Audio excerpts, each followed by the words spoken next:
Bien, aquí estamos de vuelta y tenemos a nuestra invitada. Un lujo tenerte acá, Victoria. Está Victoria Giarrizo con nosotros. ¿Cómo estás? Bien, ¿qué tal? Gracias por esta invitación. No, por favor, hace rato que venimos hablando, sí. Victoria. Estamos gastando el WhatsApp, amenazándonos con café, pero bueno, finalmente... Casi como hace 2 años. Hace unos 2 años.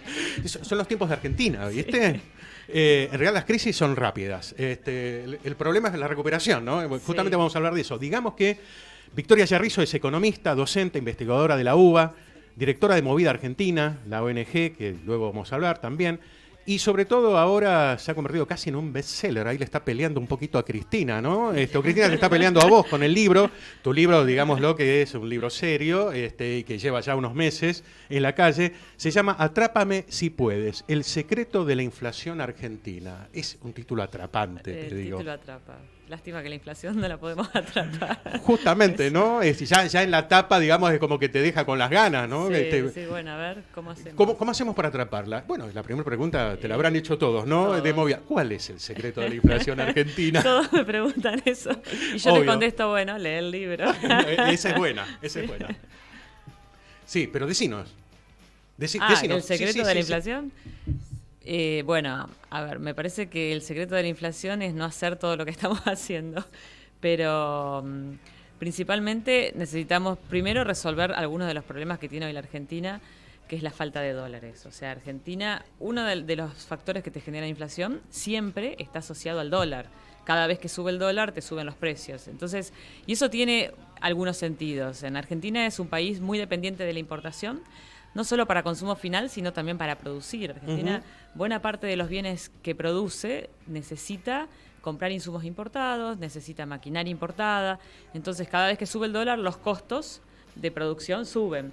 Claro. Sin embargo, suben muchas veces demasiado por encima de lo que deberían subir. Y acá hay un problema que de las grandes empresas, especialmente de las empresas que producen insumos difundidos, que aprovechan su posición dominante de mercado para hacer y manejar los precios con el criterio que quieran, ¿no? Ahora seguimos en un minutito, bueno, porque tenemos en línea, obviamente la realidad se solapa lo local con lo internacional y está todo vinculado, porque hablando de dólares, hablando de temas locales, nos vamos al plano internacional, donde también tiene mucho que ver las crisis económicas que se van solapando entre Argentina y el mundo, entre el mundo y Argentina. Está en línea Luis Rosales, analista internacional, un amigo de la casa. Acostumbrábamos llamarlo al mediodía y justo lo enganchábamos comiendo. Ahora, a la mañana, ¿cómo estás, Luis Rosales? ¿Estás desayunando? Buen día. Sí, claro, siempre las entrevistas son gastronómicas. Claro, obviamente. O sea que, bueno, reemplazamos el almuerzo por el desayuno, así que en medio del desayuno un poquito más relajado. Sería brunch. Ah, un brunch. Bien. Y la idea es arrancar este sábado, que es también un día particular, porque últimamente, corregime si me equivoco, los sábados han empezado a pesar en términos internacionales con crisis políticas en Francia y hoy también en Venezuela. No podemos dejar de arrancar por Venezuela. ¿Cómo ves hoy la situación de Venezuela? Muy complicada, la verdad, porque está puesta la mesa para un banquete complicado, te diría. Están todos los platos, todo falta que traigan tal vez la comida y listo, ¿no? La mesa está servida, como se dice. A ver, analicemos un poco la situación, tenés Maduro, con mucho respaldo militar, mucho respaldo, sí, y los colectivos, y debe tener, mira, según la última encuesta libre, que es muy difícil encuestar en Venezuela, obviamente, pero de empresas más o menos confiables, ponele que tenga una carga, la encuesta daba 80 y algo contra 10 y algo, ponele que sea 75-25, suponte, tiene un cuarto de la población, o tiene un poco menos, un cuarto de la población, pero tiene los colectivos, que son 1 millón de personas, que ejercen un control muy importante porque están armados y algo entrenados. Y después las Fuerzas Armadas, que están empezando a tener una diáspora complicada, pero en los niveles inferiores, en los mandos inferiores. Hay mucha deserción en los mandos inferiores. Pero los superiores, Venezuela tiene más generales que Estados Unidos en actividad, con un ejército infinitamente menor, porque hay toda una red de fidelidades y de complicidades para algunos, digamos, muy sofisticada y muy bien financiada, digamos. Entonces, sí. es complejo eso. Entonces, ese es el poder de Maduro. Más, sumale, Rusia está activamente, los bolivarianos vecinos, pero esa ayuda es más bien retórica, te diría, porque lo que puede hacer Daniel Ortega o Evo Morales desde Nicaragua y Bolivia es muy poco, ¿no? Sobre todo si tenés en contra a Brasil, Colombia, Argentina, Perú, Chile, más Estados Unidos. Ahora... del otro lado, déjame que termine de sí. un poquito, del otro lado Guaidó, que tiene el respaldo popular masivo, eso no hay duda, de gente muy cansada, los de afuera todos y los de adentro, ponele un 70, más un respaldo internacional pocas veces visto. Ahora, en la suma, viste, cuando vos tenés dos factores muy en matemática, claro, muy poderosos, pero lo tenés que ponderar, uno más grande que el otro. Guaidó parecería que es más grande, pero lo ponderás por otros factores y te da más o menos lo mismo. Entonces, la suma está empatada y eso hace que la resolución de un conflicto es compleja. Sí, sí. Cuando hay algo que es mayoritariamente superior en poder, me refiero,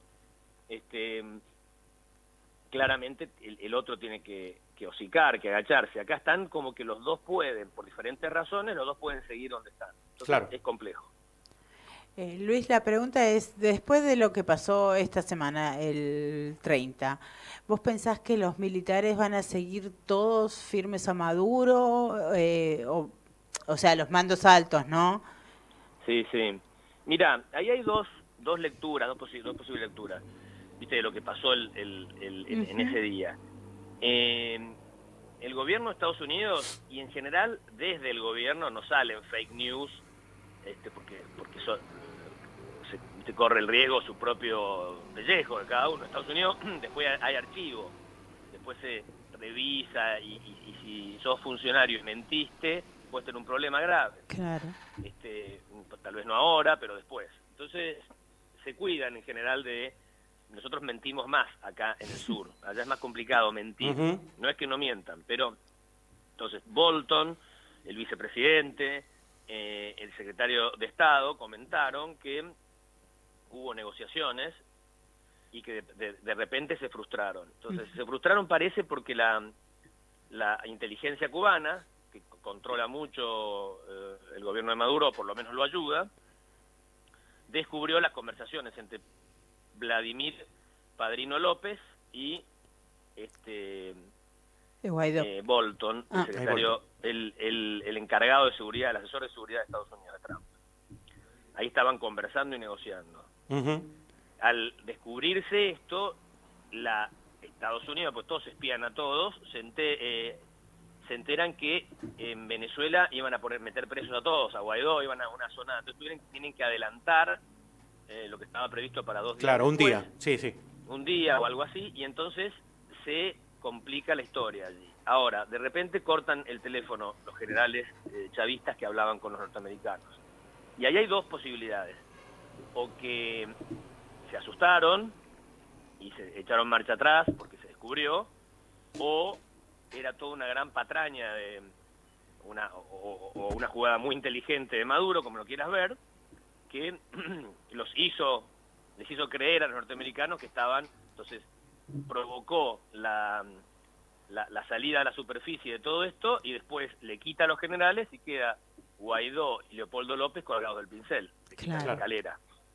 Y sí, entonces porque... se desenmascaró y los dejó en debilidad. Claro, puede porque ser cualquiera de las dos versiones. De hecho, Padrino López no recibió ningún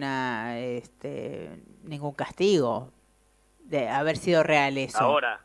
Claro, hasta o sea, ahora. después... Pero, espérate, Stalin los tenía al lado y de repente cuando... ¡tuc! Ya sí, desapareció. Claro. Bueno, lo mismo con el cosas. jefe del SEBIN, que sí está comprobado que obviamente dejó en libertad pero a ese Leopoldo desapareció. López. Esa es la pregunta, ¿dónde está, no? Porque salió incluso con críticas. En el helicoide, ese edificio raro que tienen ahí, que como... El día que caiga Maduro vas a ver que ese va a ser el símbolo, lo van a quemar, lo van a meter. Claro, como la Bastilla más o menos va a ser. Más o menos, más o menos. Bien, última pregunta, Luis, también el tema Venezuela, porque realmente no podemos salir por lo menos por esta semana del tema Venezuela. ¿Qué es lo que vos esperás? Te estamos pidiendo mucho, ¿no? Pero ¿qué es lo que puede pasar? Por lo menos, si no es un escenario, un par de escenarios, porque no sé si esto escala o vuelve otra vez a bajar el nivel de intensidad. ¿Cómo lo ves vos? Mira, la única salida pacífica es que renuncie Maduro. Sí, pero eso no se ve, por lo menos de motu propio. Bueno, que pueda pasar por falta de apoyo o porque ya no da más. Parece que es cierto que estuvo muy avanzado la posibilidad que se fuera. Padrino López, todo eso defeccionaban, si era verdad eso, ya tenía el avión, los rusos, etcétera. Y también, ayer un senador de la Unión Americana, el senador Scott, tuiteó que el contenido de la conversación de Trump con Putin fue, me corro, dice Putin, me voy, saco. Y eso implica, si se van los rusos, es complejo. Te quedan los cubanos, ¿no? Es complejo para Maduro, porque han hecho bastante, saben mucho. Los rusos pensá que fueron los que lo salvaron al dictador sirio, a Bashar al-Assad, cuando estaba a punto de caer. Algo parecido, nunca son parecidas las situaciones. Es probable que en la conversación de Putin con Trump hayan jugado al TEG. Los intereses son tan globales de esas dos potencias. Una preguntita más de nuestra invitada Victoria Yarrizo. Te hago una consulta. ¿Hay gente dentro en Venezuela, más allá de los que están armados, de las Fuerzas Armadas, que realmente apoyen el régimen de Maduro porque creen que hay un modelo venezolano? Pienso en Cuba, que en Cuba el apoyo a Fidel, digamos, estaba dividido. Había mucha gente que creía en el modelo cubano, lo apoyaban. ¿Qué pasa? Bueno, pero Fidel fue bastante más eficiente, ¿no? Entonces, por más que era un modelo para mí muy incompleto y artificial, porque, a ver, el capitalismo es injusto, obvio, es imperfecto, obvio, pero cuesta muchísimo encontrar un reemplazo. Entonces, todos los experimentos de reemplazo del capitalismo se derrumbaron, no dan, por lo menos puede ser porque todo el mundo es capitalista, entonces es una excepción. Si todo el mundo fuera socialista, tal vez, pero bueno, pero en Venezuela hay gente que apoya este régimen. Entonces, por eso, ¿porque creen eso? Pero dentro de eso, Fidel se las ingeniaba para por lo menos que hubiera alimentación, salud, educación. No era de excelencia al nivel de las potencias europeas o Estados Unidos o lo que fuere, pero había. Entonces, eso es claro. El problema es que en Venezuela no hay eso, se derrumbó eso. Está muy mal todo allí, muy mal, lo sabemos. Hay que hablar con cualquier venezolano que no tiene nada de ideología, el que está acá andando en bicicleta y era ingeniero allá, no es por capitalista que se vino, es porque no había más comida y no había más medicina. Entonces, es muy, muy difícil encontrar gente que sin un interés crematístico de algún sueldo o de algún privilegio, crea en esa revolución. Bueno, muy difícil. De hecho, los venezolanos esta semana estaban comentando que los videos que pasaba Telesur en la charla con Maduro, que estaba dando al pueblo, eran videos de cuando falsos. Estaba Chávez. La pantalla partida con esa movilización con un montón de gente, esa gente no existía. Es más, eso lo hacen. Vi videos. Algunos no va nadie a las manifestaciones. Claro, sí, vi videos en tiempo real del lugar donde supuestamente estaba la gente que no había nadie. Claro. ¿Y a qué crees que se debe que, por ejemplo, sectores intelectuales y mucha gente en Argentina y en otros países apoyan el régimen de Maduro? Por una cuestión ideológica, te diría. Corresponde en el manual, digamos, es decir, se opone a Estados Unidos, enumera logros socialistas. Claro. Han sido, a ver, la Alemania democrática eran alemanes haciendo socialismo, muy eficientes, y también fracasó, pero o se cayó frente a la Alemania no socialista, pero Venezuela, además de que el modelo creo que es equivocado, yo particularmente lo creo, lo gestionaron tremendamente mal, era como había tanta vaca gorda, chocaron la calecita en una palabra, tan alto, claro, era, acordate el expropio, se regalaban petróleo a todos lados, se armaron un esquema de corrupción enorme, gigantesco, se llevan un montón de plata que debería estar destinado a otras cosas. ¿Por qué los intelectuales me parece que están entrampados en su propia a ver, para ellos es muy seductor que haya un líder latinoamericano vociferando contra Estados Unidos y una potencial invasión norteamericana. Ahora, quedan desfasados porque el pueblo está del otro lado. Uh-huh. No pueden arrogarse la representatividad popular, porque no la tienen, lamentablemente. O sea, generalmente cuando están enfrentando a un sistema, estos intelectuales es el lugar que más les queda cómodo. Una vez que llegan, hubieron intelectuales parecidos a estos de otras generaciones que tuvieron que apoyar o que hacer la vista gorda con Stalin y sus asesinatos, porque teóricamente ese era el modelo superador de la democracia liberal capitalista. Bueno, Luis, te agradecemos mucho, nos estamos quedando sin tiempo. En eso. Te agradecemos muchísimo, porque nos estamos quedando sin tiempo y realmente el tema de Venezuela solo da para hablar largo. Así que bueno, seguiremos hablando porque obviamente esta dinámica va a continuar. Te agradecemos mucho tus minutos, que tengas un muy buen fin de semana. Al contrario, un gusto grande. Un abrazo grande, Luis. Hasta luego. Bien, hablamos con Luis Rosales, analista internacional, y bueno, te prendiste, Victoria. Justamente era un tema que estamos hablando fuera de micrófono, ¿no? Y es el único consuelo nuestro, que estamos mejor que Venezuela. Qué mal que estamos. Ahora, qué mal que estamos para conformarnos con eso, por pobres los hermanos venezolanos. Pero un poco también rescataba ideas de Luis que planteaba, digamos, a tu planteo del secreto de la inflación argentina, ¿no? Porque él hablaba de falta de eficiencia, hablaba de una cantidad de cosas, digamos, que lo podemos también ver en nuestro país. Sí, eso. Lo vemos en otra dimensión, ¿no? Uh-huh. O sea, en Venezuela, la verdad que las situaciones de emergencia, de faltantes, de falta de abastecimiento, creo que eso lo hemos visto en Argentina en los peores momentos de la historia, ¿no? En momentos de hiperinflación, en la época de los militares, o sea, me parece que son situaciones diferentes, pero es cierto que parte de la inflación de la Argentina tiene que ver un poquito con faltas de eficiencias en muchos sectores. Por ejemplo, yo te comentaba hoy, habíamos arrancado hablando del tema del dólar, de cómo incide el dólar, y ahí cuando uno ve, bueno, ¿qué hacemos para resolver el problema constante que tenemos? Porque la cultura del argentino, de esto de que pensamos en dólar, nos movemos en dólares, eso no va a cambiar de un día para el otro. Eso lleva a llevar muchísimo, pero muchísimos años cambiar.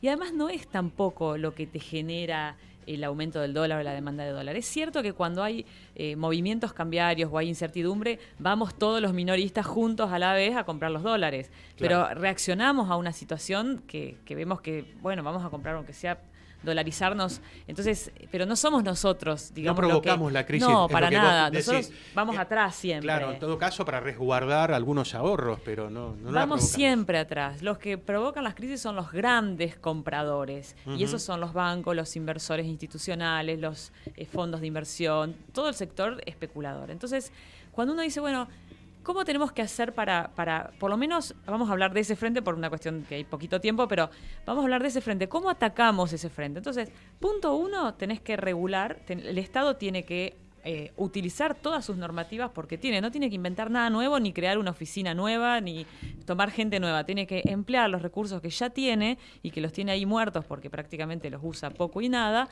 para regular a los sectores empresarios de grandes grupos concentrados, para que no abusen de los aumentos de precios cada vez que se mueve el dólar, porque cada vez que se mueve el dólar se aumentan muchas veces los precios por lo que se movió y por lo que creen que se va a seguir moviendo, y eso le llega a la industria y después le llega al comercio minorista y después nos llega a los consumidores.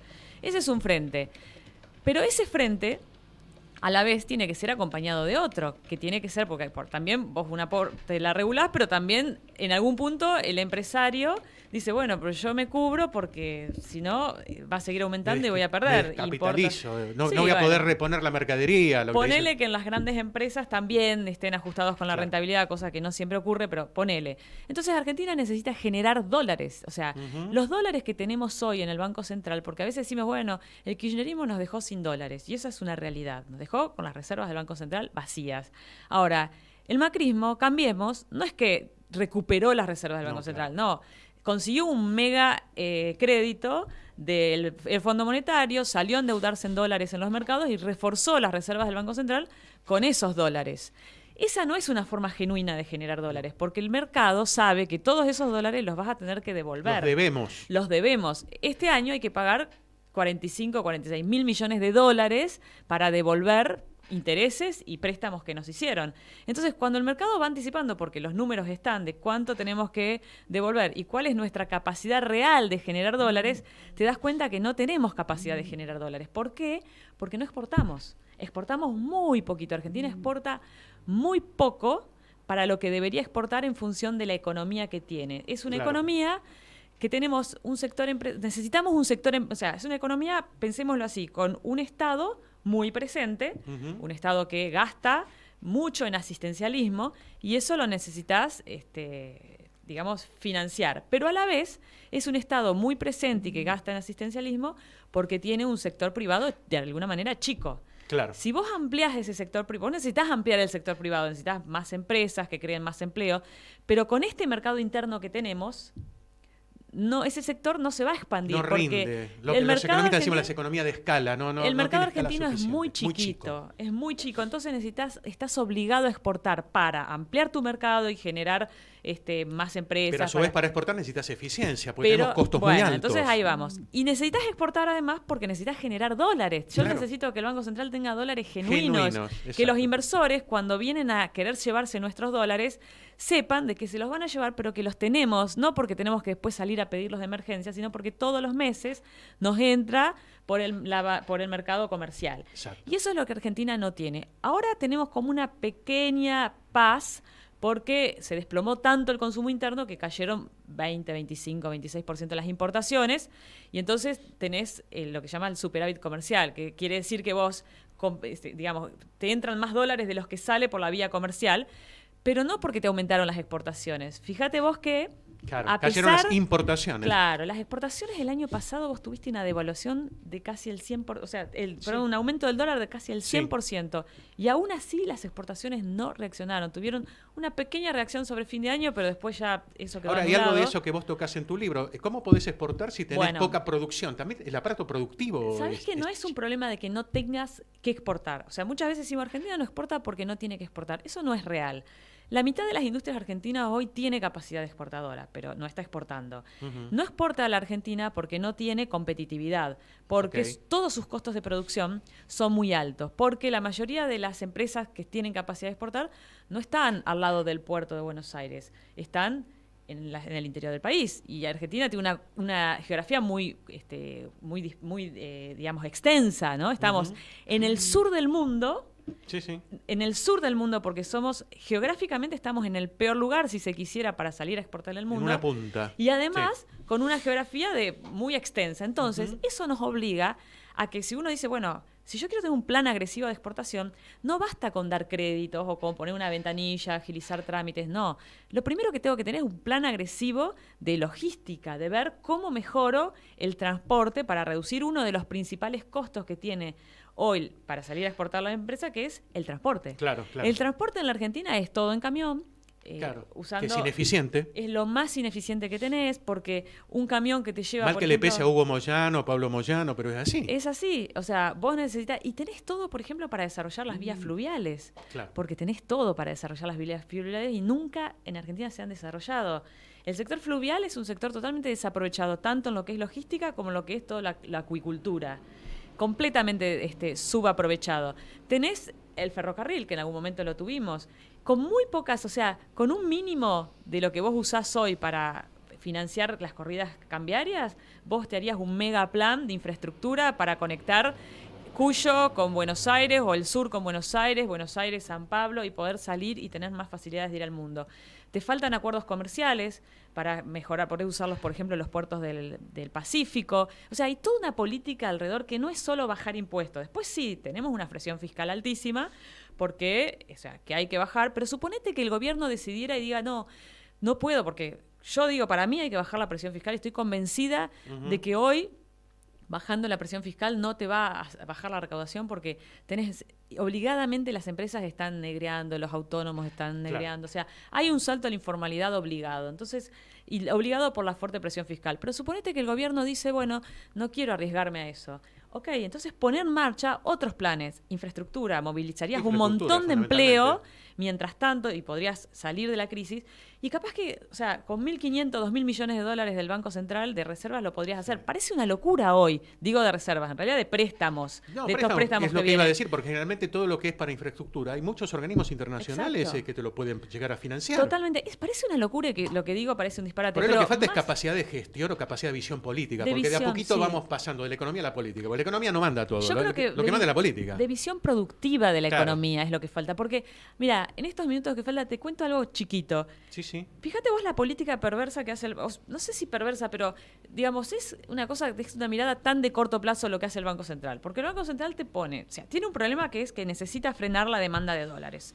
Entonces encuentra un instrumento para hacerlo que es la tasa. Claro. Eso es una política de manual, es una política que, o sea, a ver, lo primero que te enseña cualquier manual de economía es podés subir la tasa y te van a ir, los inversores, en vez de irse al dólar, se van a ir a ganar a la interés. tasa, al plazo fijo. Entonces, vos al subir la tasa al 70%, por un lado, asfixiaste la economía. Entonces, que si vos querés resolver tu problema fiscal porque tenés mucho gasto, baja recaudación para ese gasto, olvídate porque asfixiaste la economía, vas a crecer menos y por lo tanto vas a recaudar menos. Y vas a generar menos empleo, entonces vas a estar obligado el Estado a seguir sosteniendo empleo público. Y además, como vas a crecer menos, vas a generar menos empleo, vas a generar más pobreza. O sea que seguís obligando al Estado a seguir asistiendo cada vez más a los sectores que hoy están sufriendo. Y termina siendo una trampa. Termina siendo una trampa. Por otro lado, al aumentar tanto la tasa de interés, estás emitiendo, mira, imagínate una cuenta simple. Vos 70% de interés, tenés 500.000 millones de pesos más, tenés 980.000 millones de pesos, estamos hablando, puestos en estas letras del Banco Central que pagan esas tasas, y saca la cuenta, por lo menos 500.000 millones de pesos este año le vas a poner en la mano de esos sectores en pago de intereses, que esos sectores, ¿qué van a hacer? Apenas vean un mínimo de incertidumbre, que la va a haber porque ellos mismos la generan, se van a ir al dólar con esa plata. Claro.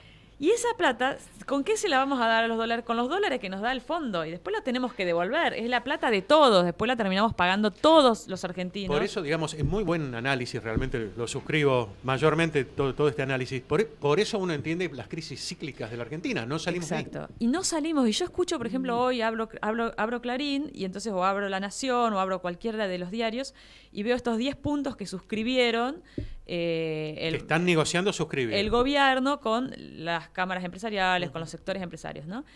Y la verdad que yo miro los puntos y me dice, sí, son todas cosas en las que coincidimos, pero hay un punto que me llama la atención, que es seguir combatiendo la inflación desde el Banco Central. Claro. Y la realidad es que hoy el Banco Central es un foco de generación de inflación, porque además... Con las tasas. Con las tasas de interés. Porque además, veamos la tercera ruta por la cual la tasa te afecta, que es que la tasa hoy te está generando te está pegando todos los meses sistemáticamente en lo que son los costos financieros de las empresas. Cuando vos tenés estos procesos de crisis, lo primero que pasa en lo productivo es que hay más dificultades para pagar, se alarga la cadena de pagos. Claro. Yo que soy un comercio y te compro a vos que sos mi proveedor la mercadería y que antes te la pagaba con un cheque al día, ahora después te la pagué con un cheque, o antes te la pagaba capaz hasta en efectivo, ahora te la estoy pagando con cheques hasta 120 días está dando el mercado. Claro. Ese proveedor que necesita la liquidez porque tiene que pagar sueldos, necesita seguir comprando mercadería, buena parte de esos cheques que acumula y que los tiene que acumular porque si no, no vende, va al sistema financiero, va a una cueva o va a donde sea a cambiarlos. Y hoy te lo están cambiando al 80-90% anual. No, es una locura. Entonces, de los 100 que tenía que recibir, recibe 50. Sí. Depende al plazo que los cambió, pero recibe capaz que 50, 30, 60. Y eso, de alguna manera, también para él es un mayor costo. Porque se le redujo el precio, es un mayor costo y lo termina trasladando al precio. Victoria, te vamos a invitar, ya que estuvimos 2 años para que vinieras, espero que pasen, no sé, te vamos a invitar como mucho seguido. 2 meses, claro, 2 meses para compensar. Porque queda toda otra parte, que es la parte colaborativa, la parte, digamos, que vos planteás también en tu libro, que le está faltando a la Argentina, y vos estás en una ONG, o sea, fundaste una ONG que se llama Movida Argentina, donde trata de rescatar también estos valores, que son también parte de los valores nuestros de este equipo y de este programa.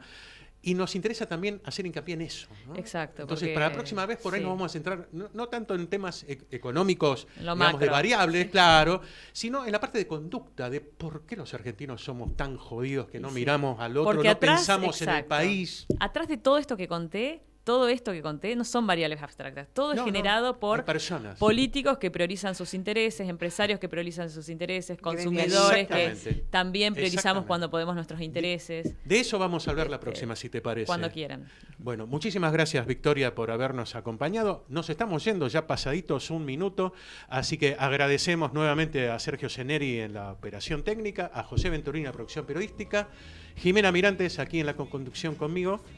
Muy buena semana para todos.